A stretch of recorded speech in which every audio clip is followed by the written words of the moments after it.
Thank you for coming and good morning. My people, we have more in common than you might think besides just being here today.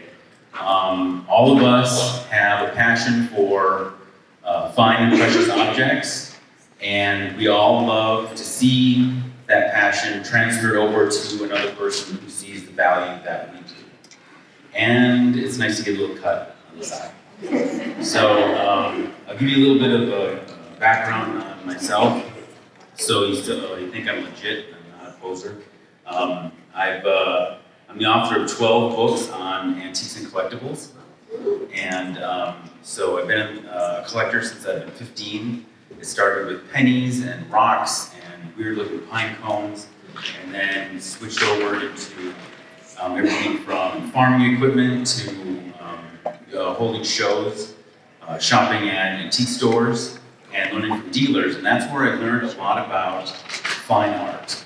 And when people start looking at reselling, a lot of resellers stay away from fine art. And that's unfortunate because there's so much profit to be made in fine art, and there's also so much pleasure to be had by transferring those beautiful paintings that you find to another collector.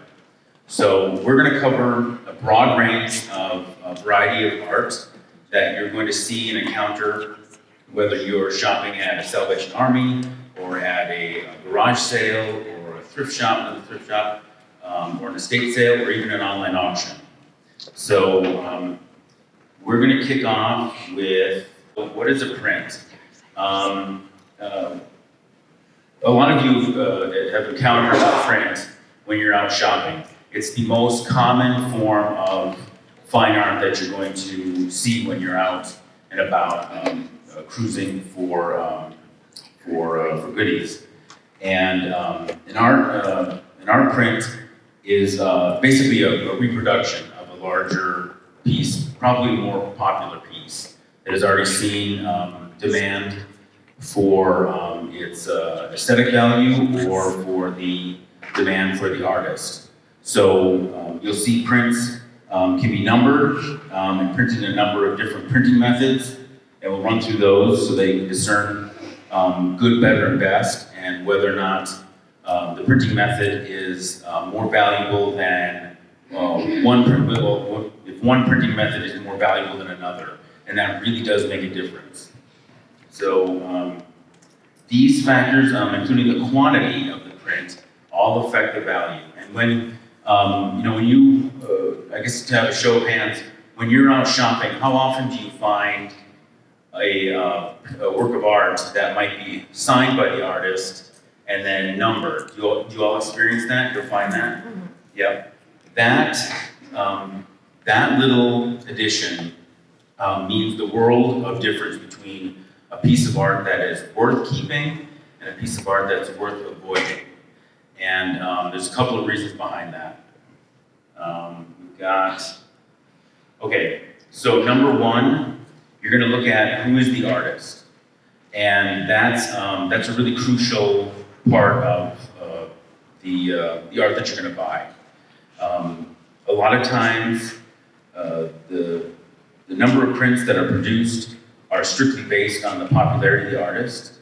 And a lot of times that can be based not just nationally, but also regionally. So you might see a Houston artist that is very prolific and very popular. They'll go to they'll create a work. It might be shown at a vetted gallery, and then they'll go to a printer or an art reproducer, and they'll say, I'd like to produce a series of prints because they're very popular. And then they'll be sold locally at maybe a vetted gallery or a vetted art show. The artist will sign the print, perhaps number it based on the print run, and that's where you get a chance to see the value increase. So when we look at the artist, the first place that I turn to is I do turn to WorthPoint. And I'm not just saying that because they feed me. I was a subscriber to WorthPoint well before I started working with them. I worked at an auction house in Dallas for 10 years, and But on the side, I had a resale business, which was really a great supplement to my income. So I would focus on fine art, fine and decorative arts, from paintings to bronzes to sculptures to handmade signed pottery, anything that stood apart from the run-of-the-mill mass-produced items. And let me tell you, when you find a piece that's one of a kind, even if it's a signed print that's numbered based on the print run, I've found that the value has always been more beneficial than, let's see, a piece of jadeite or uranium glass or carnival glass or something that's been mass produced. You've got one of a kind, and when that happens, you've really reached the top of the market. And in the antiques biz, especially when I was working at the auction house, we would say the top of the market always takes care of itself. You can always find a buyer for a one-of-a-kind piece because then you can name your price. There's not a lot of competition. Where there's a lot of competition for a piece of carnival glass, there's not so much competition there is competition for original art that's been signed because it is one of a kind. When I find a piece, I turn to WorthPoint and I start to search for the artist. And I've got an example here, and I was going to wait to kind of touch on it before we got to the oil painting section. We talked about oil paintings, but I wanted to draw attention to this particular painting that was donated to the Houston Salvation Army. And what really struck me about this piece was not only is it really attractive, but the piece is signed. And that's one of the best aspects of finding a piece of art. I think my mic died. We're just gonna speak up. So what makes this a killer painting, it has a lot of different things going for it, right? So you've got, not only is it a mid-century modern abstract painting, you can kind of see elements of cubism in the painting. You guys see it? I don't know if a lot of people sometimes may not be versed in some of the art styles of the mid-century, but you can see some aspects of cubism here, in addition to the portraiture. So what's great and what makes this lucky for us is that the artist actually not only signed his last name, but also dated it. So you've hit the jackpot, and nothing is more frustrating than buying a work of art and not being able to see the artist's signature. That drives me crazy, because what that means is that if I see hints of it, I might have to cut the painting out of the frame and wreck the dust cover. That's the cover in the back of the frame is protected the canvas from dust. You might have to cut that out and then remove the piece from the frame, which is always tricky because older paintings, the oil will adhere to the frame. There's always a general rule of thumb that an oil painting takes at least 1 year to cure and solidify. Not a lot of people know that. And lucky enough that you'll be finding pieces that have the date on them, but if it's been framed right away, if you pull that canvas away from the frame, then you just damage that whole area. So we're lucky to find a painting that has a very clear and legible signature of the artist. It's dated, and I've got some research here that we did, and I want to share it with you because there's a nice backstory behind this piece. Let me see. Okay, so this piece is signed by an artist named James Ballone, and he was an abstract modernist, and he specialized in geometric composition, particularly in red and orange colors, and he has started to get a following just recently. His works are starting to come on the market. So this one was painted in '53, And so we've got a rather lovely frame that goes along with it.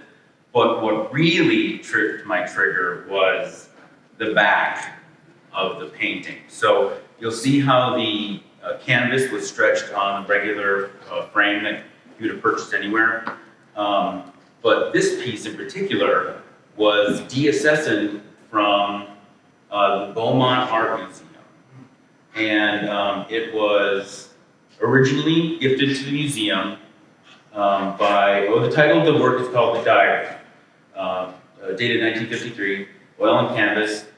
It was a gift from Mrs.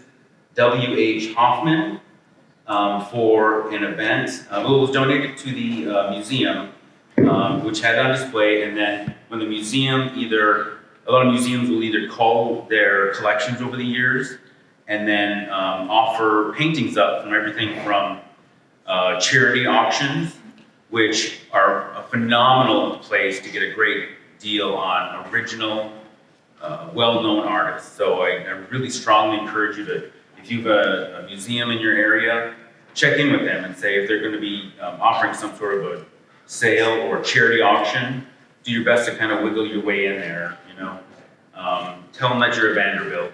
You're descended from a Vanderbilt and you really want to get inside and get a chance to look at it. So what's another nice part of this painting, which gives it more provenance. You guys know what provenance is, right? Does anybody? Okay, so provenance is really important in, well, pretty much any sort of antiques and collectibles, particularly in fine art.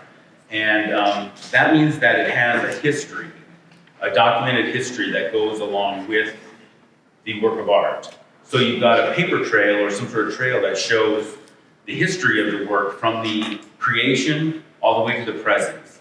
And with that provenance, you can establish value. So if this painting had been owned by Elvis Presley, the price would shoot through the roof. This painting happened to be owned by Mrs. Hoffman. I think it's hysterical that they refer to her as Mrs. W.H. Hoffman, so we see how the times have changed. But so the museum had a brass plaque created, and it documented that it was owned by the Beaumont Art Museum. It was on exhibit, the third annual exhibit in 1954.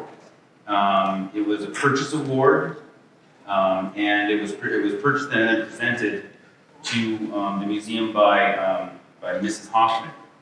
So you have a fantastic painting by a gradually well-known artist that's signed, has provenance, and it's a decent frame. It's not that bad. It's still a modernist. It's more of an inlay, and because it's relatively new in the grand scheme of fine art, I wasn't able to find a lot of detail on where he was active. It just said that he was an American active between 1923 and 2009 when he passed away. When mid-century pieces like this come on the market, we're starting to see his work increase in value. And a piece sold about 2 years ago for about $450 at auction. And then one of his portraitures landed $2,000 about a year ago at auction at I think it was a Palm Beach auction. Some of his work had found its way to Palm Beach. So this was a donation to the local Salvation Army. So they're possibly looking at $1,000 or more, maybe even with a little bit of promotion to some locals. It's a really amazing donation and a great find. So if a lot of times, especially when we give this presentation, it helps resellers and collectors look at art in a different way. And so when I found the artist's name, I went to WorthPoint, I double-checked, got the information, and that's really one of the best aspects of it. Oh, sure. Quick question.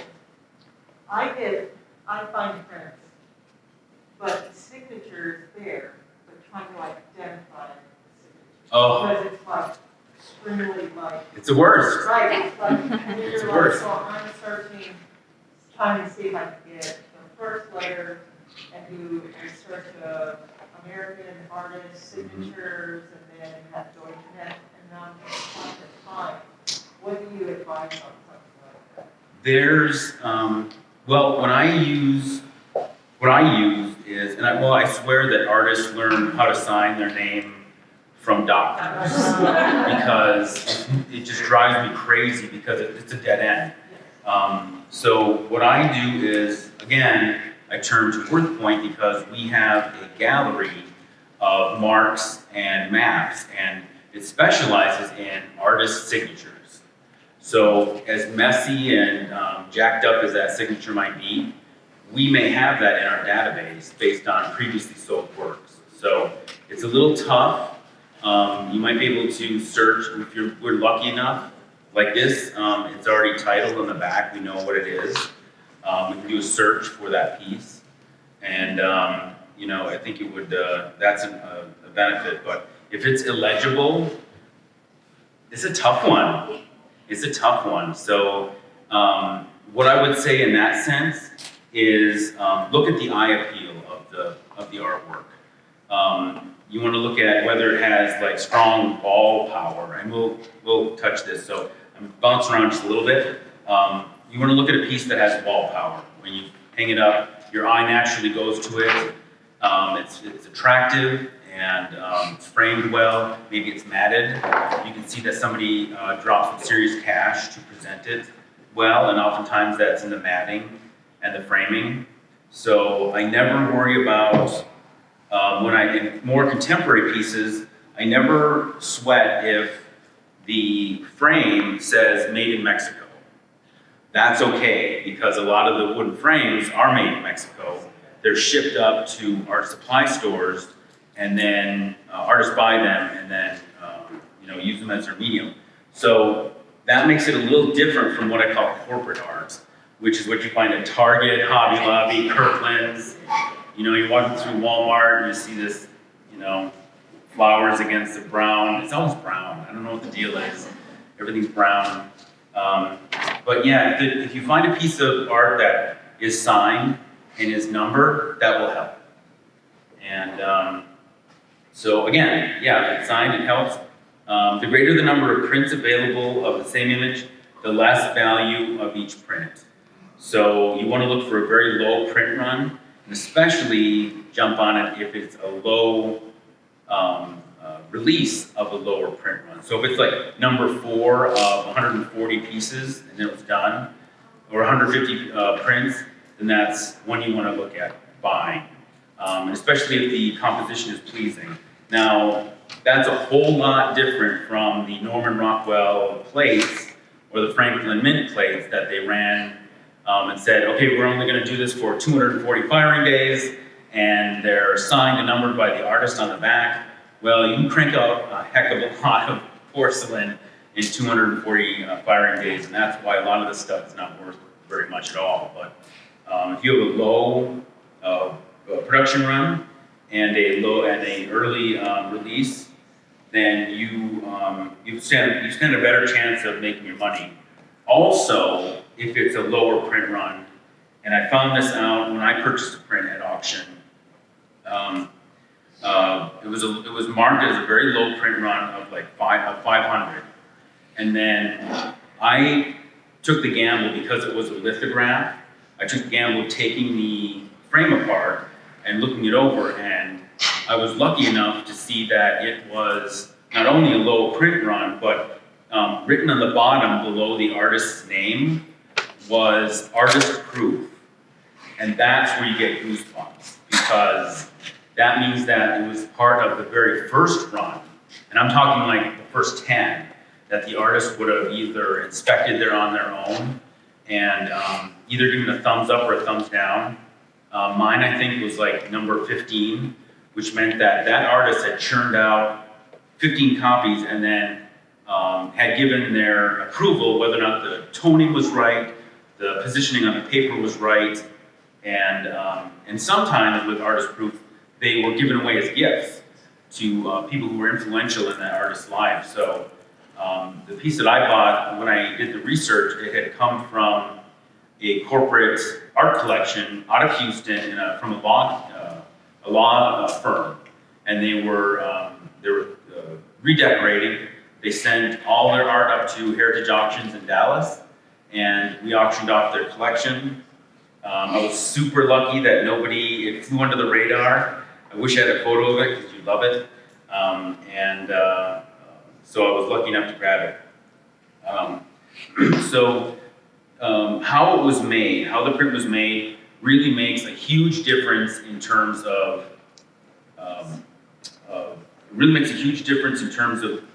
the approach that the artist took when they created the art.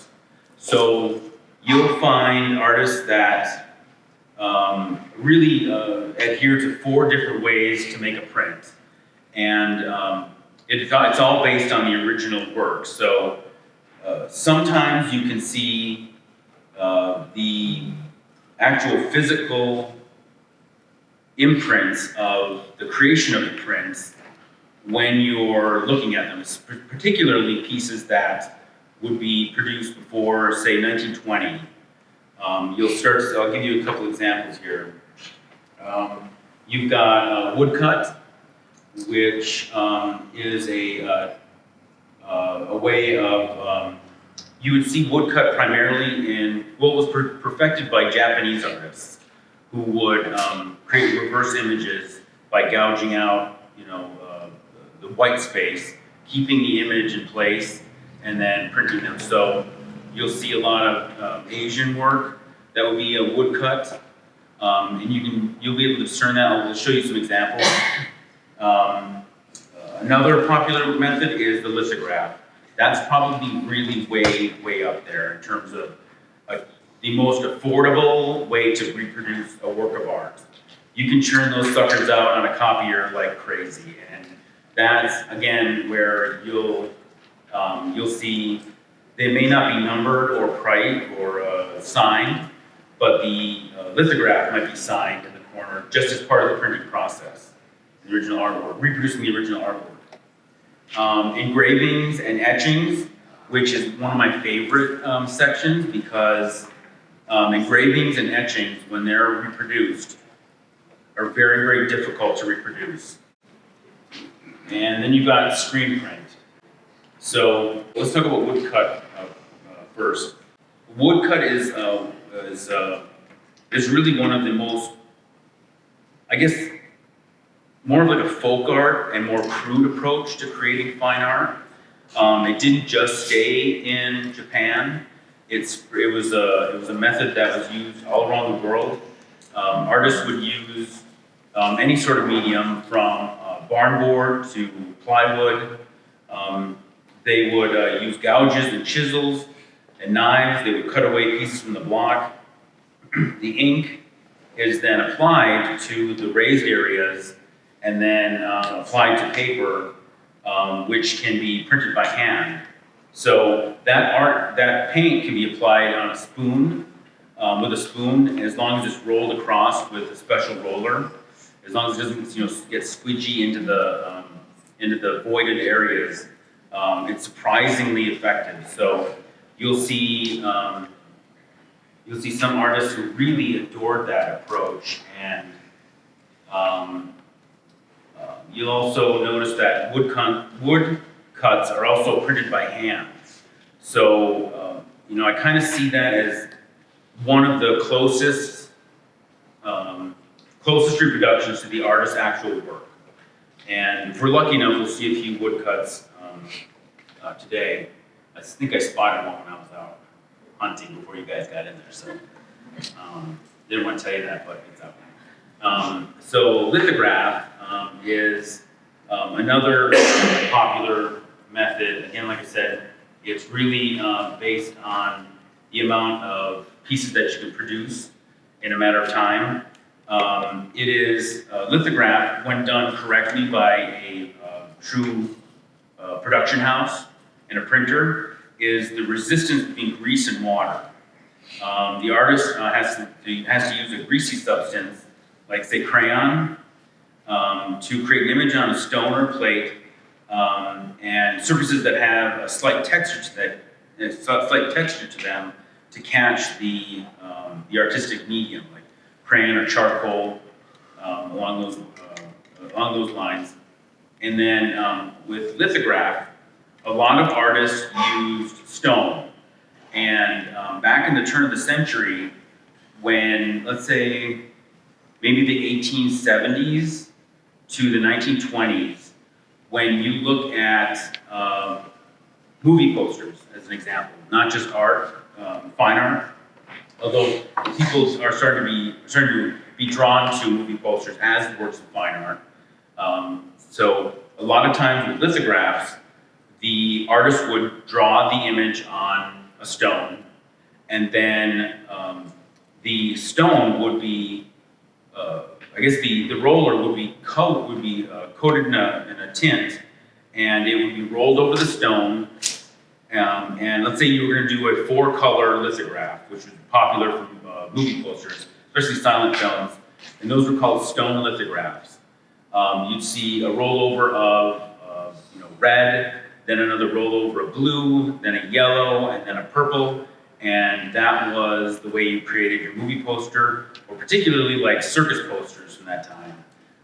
And if you see anything like that, if you get a chance to get close to it and look, and if you don't see any pixelation, and we'll get to this as well, then you know that it's an actual piece that's been run through a roller several times to apply the ink. And those stone lithographs they really stand out.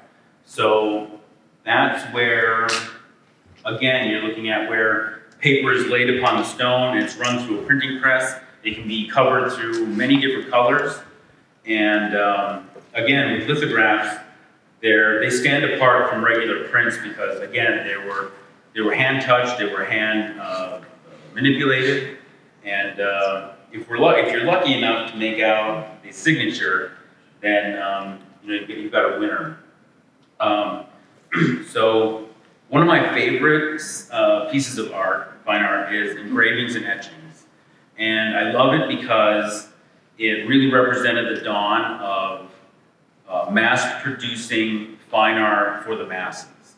So in many cases, there are artists, in order to create an engraving and an etching, I forget the name of the artist now, but one of the methods that the artist would use to create an etching was to create a camera obscura. Does anybody know what that is?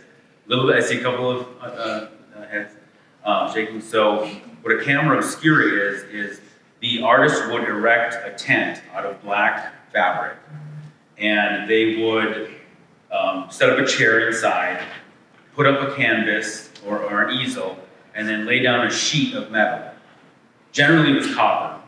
Rarely was it steel because it wasn't very available, but up until the 1300s, there was only 8 different methods of metal that humanity worked with all through ancient history until the 1300s, until they realized how smelting worked and started to create actual stainless steel. So with a copper plate, they would etch the image. The image would be projected upside down through a hole that they would poke in the wall of this black tent. And the image would be projected on the copper plate, and then the artist could then sketch and etch and engrave the image on the copper plate, but it was all done in reverse.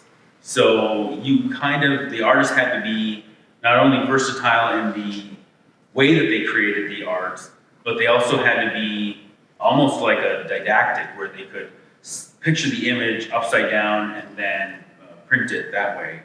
So as the era of engraving and etching started to evolve, that's when you started to see pieces that were less created in camera obscuras and more scratched onto a print or another medium, and then run through a printing press.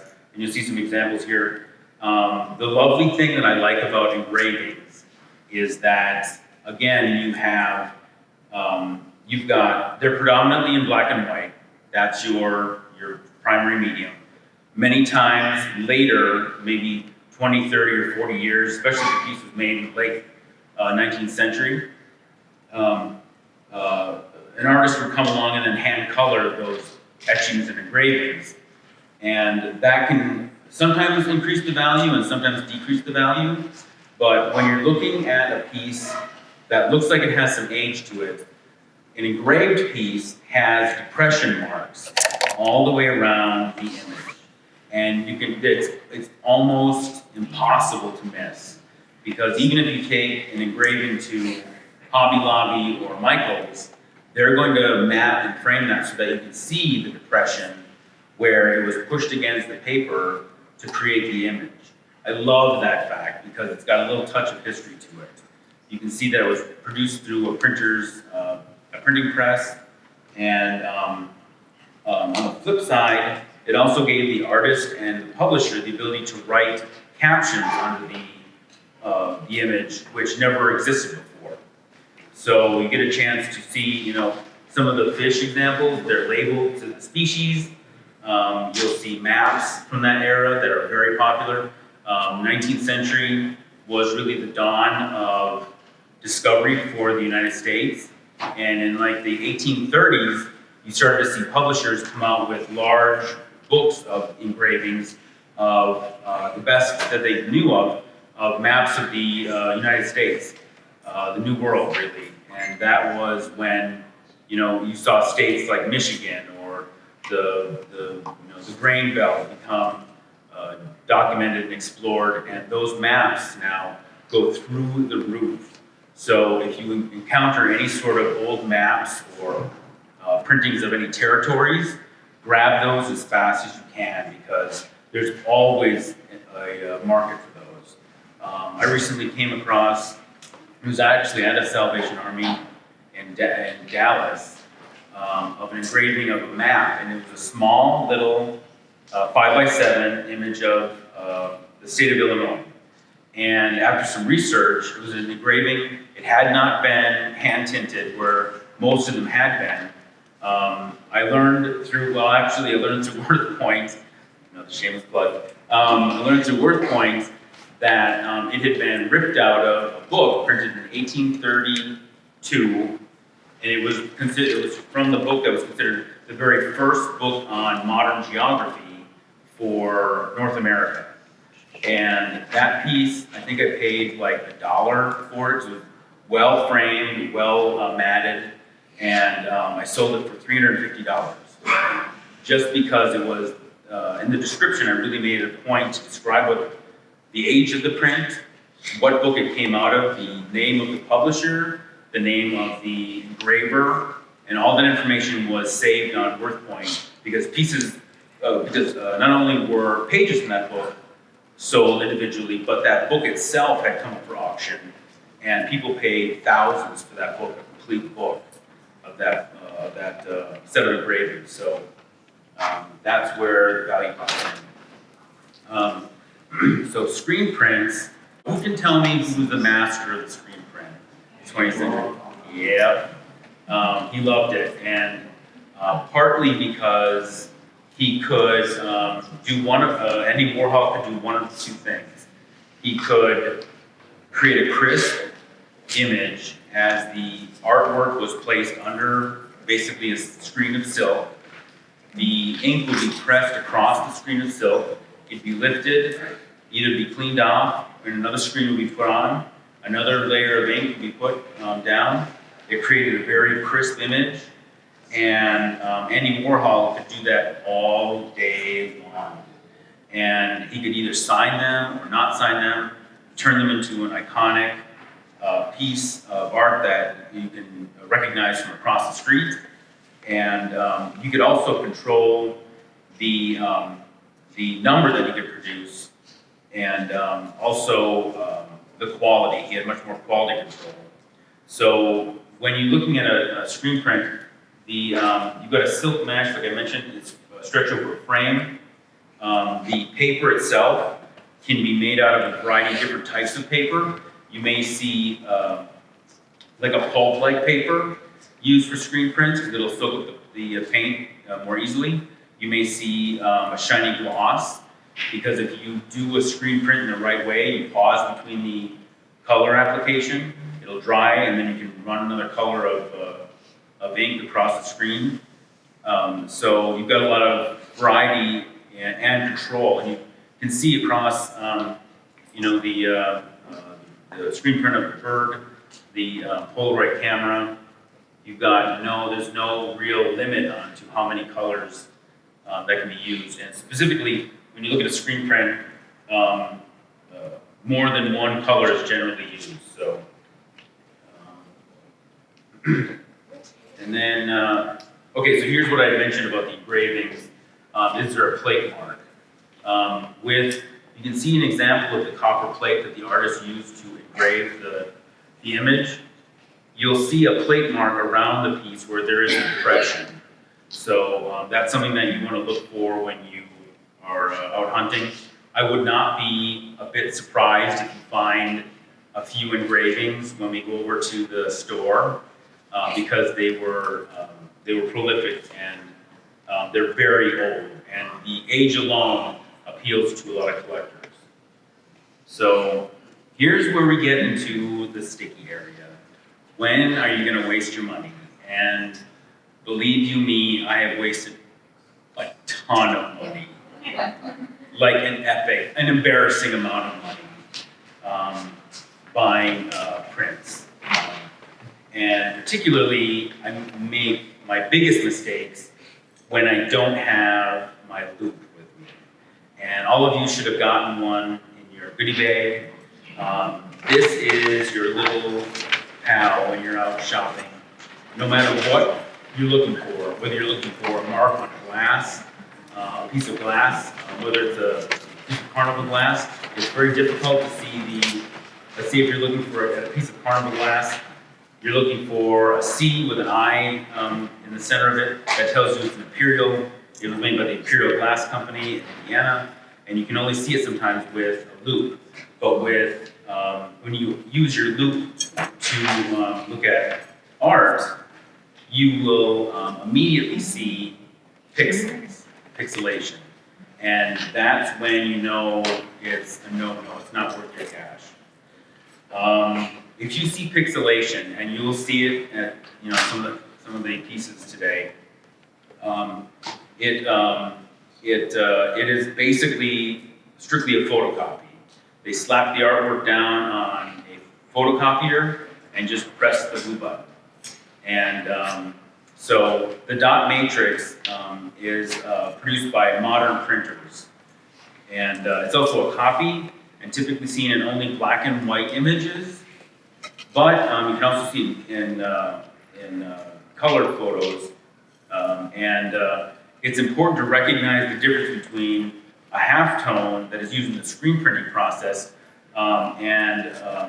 which will offer a blend of colors, and pixelations or dots. So if you're looking at a halftone, you're going to want to use your loop and see, you'll be able to see right away whether the art has a very smooth original paint applied to it, and you also be able to see the pixelations that you'll find in corporate art. So that's a good way to avoid wasting cash. And I've always, sometimes when I don't bring my loop and I drop $12 on what I think is a great piece because I can't see close enough, there's been times where I'm like, back to the store, here's your donation, sorry. Can I have the tax receipt? So I'm like, it's not anything to me. Another aspect of when an art loses value is if the piece has damage. And this is very common in prints. So one of the things you want to look for and be very, very hypercritical. There's nothing wrong with being critical when you're looking at fine art. Because, if you find a damaged piece, let the next person buy it. Unless it really appeals to you and you don't mind looking at the damage. I don't know why. It's kind of like Julia Child would say, I don't know why you wouldn't want leftovers, but When you see water damage, like in the image on the left, that is irreversible. You can't fix that. That's going to be there forever. Another example is the acid burning. The image on the right. Now, with acid burning, it means that somewhere along the line, someone had taken a very beautiful engraving or an etching and then applied an acid-filled back to the image. And who could tell me what an acid-filled back would be? Yes, definitely. You'll see one of the primary mediums that has the most acid is cardboard. It's like a modern cardboard. And even, and cardboard was produced, I think since just shortly after World War II or prior. So somebody took it apart, stuck a piece of cardboard behind it, and what you're seeing with this acid burning is the image is literally burning itself to death. It's literally slowly heating up and burning itself to the point of no return. So I usually skip those engravings in art because, again, it's irreversible. If you can get away with matting around it, you can give it a shot if you're going to try to flip it, but eventually that acid burn will leach through the entire image. And then what I would do is, if I can use matting to get around it, I'll rip the piece apart, get that nasty cardboard out, and you'll see the burn marks on the cardboard as well because the acid leaches through. I'll get it rematted and then framed, and in that way it slows down the process at least. But once that acid gets in that paper, there's no way you can stop it. Eventually it's going to work its way all the way through, which is a shame. Another example that is if a piece, I know I love Bob, it has, okay, so when is a painting valuable? And this is where my buddy Bob comes in. Nothing close to hydrocodone, Tylenol, chills me out faster than a half an hour of Bob Ross. And it is, he's on Netflix now. I think his entire series is on Netflix. When I was at Heritage Auctions, we were doing an appraisal event in Beverly Hills. And someone walked in, and sure enough, it was an original Bob Ross. Happy little trees. With probably painted with a squirrel on his shoulder, whatever. You do you, Bob. So the fine and decorative art specialist who looked at the painting, checked it out, and without doing any research, he dismissed the Bob Ross painting and was like, no one wants this schlock. He churned them out for his TV shows, gave them to friends, gave them to studio members. Oftentimes he gifted them to people because he was, producing a piece of fine art every episode, right? And he would often go back after an episode and then touch things up and add things, add a signature. So this fine art expert was very intelligent, however, bit of a snob, bit of an art snob. And he dismissed the Bob Ross painting as like $5,000. And the person was excited until they were walking out, and I happened to spot them, and I was like, can I talk to you for a moment? And so we looked at some results of some auction results, and Bob Ross works are selling for $40,000 to $60,000 now, because not only is he a well-known artist, but Bob Ross is a fixture, is like almost like a national treasure, let's face it. So I would love to own a bunch of happy little trees to hang in my living room. I'd love to have a Bob Ross just for the sake of going, that's Bob Ross. What's that? Bob Ross toaster, it put his imprint on your toast. That's what I'm talking about. He's like a national treasure. He's like everybody. Yes. And that's why the values for Bob Ross paintings keep rising. And we actually, one of our industry partners, we work with not only eBay, we get data from eBay, but we also get data from about 200 different auction houses from around the world. And one of them is an auction house in Alaska, in Anchorage, called Alaska Premier Auctions.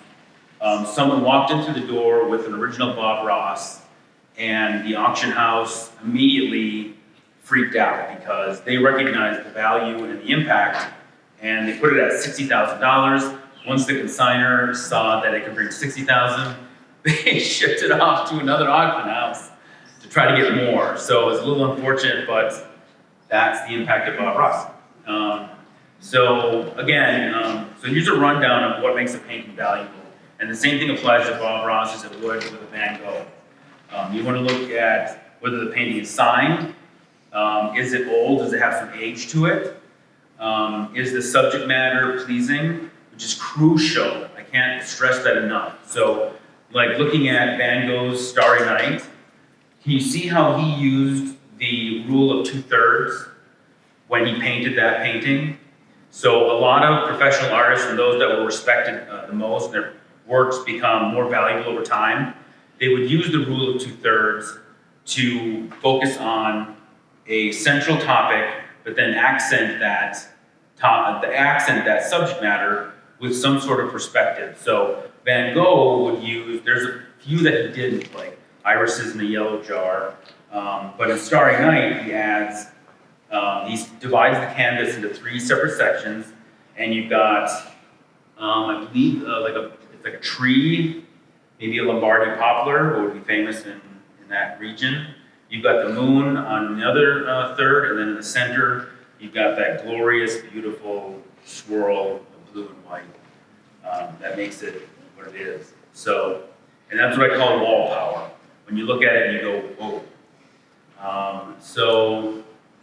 Again, you look at who the artist is. Oftentimes, there is, you'll find paintings from artists that were not well known necessarily, but you'll see that it's an American, or I'm sorry, you'll see that it's a original piece of art. In this case, I apologize if the images are probably microscopic from where you're sitting, but this is these works were painted by a Hungarian-American artist named Pal Fried, but he signed his works Fried Pal. He specialized in portraiture, and his works pop up as donations in thrift stores all the time. He's very prolific, and values range from anywhere from $700 to $2,400 and up. And that's an example of how his work was signed. It's got some age, and it's got wall power. So what I do when I find a painting is I turn to WorthPoint. I look at the fact that we have 5.4 million listings of signed paintings from previously sold lots. And then when you combine the media, you can type in, say, the artist's name and oil on canvas, or Screenprint, or even print, and you can tell. So the main types of medium and paint are tempera. It's an ancient method that was used for murals primarily. It was put together and created by grinding powdered pigments and binding agents. So you'll see like a crude version of tempera used by American Indians. They would crush up herbs with a little bit of binding agent that would come from like a form of sap, and they would use that medium to create artworks on pottery, which is now called polychrome. You'll see the use of acrylic. It combines the properties of both water and oil. It's made by combining pigments with synthetic resin to help it stick. So you'll see that mainly used in the 20th century. It really wasn't adopted as a primary medium until the 20th century. And then you'll also see acrylic pieces highlighted with charcoal, because the paper itself would accept the charcoal. It's a little more pulpy, so the medium would sink in. Oil on canvas is probably the most popular medium. Like I said, it's known for its color. There was greater control by the artist. The pieces would take a year to dry, but the oil itself is a composition of poppy seed oil or a walnut oil or sunflower oil. So that's where the name gets its name from. It's when you say it's oil on canvas, it's because it was used with and comprised of some method of oil. So you can see some artists who apply the oil on very thick, some would use it very thin. It depends on the artist, really. Watercolor, I think, is one of the easiest to discern, but for the artist, it's one of the most difficult to control. When you look at a watercolor, an artist has to apply a coat of like a white sort of resistance, sort of like a paint, and when they would apply the watercolor ink, that ink would flow over those areas and then leave those areas untouched by the ink. So, and then when they were done, they would rub it off, and you get what you have now. You can see a watercolor, discern a watercolor with your loupe. You can definitely see it, and you can see it saturate the paper. So another thing that you're looking at when it comes to any sort of artwork is damage.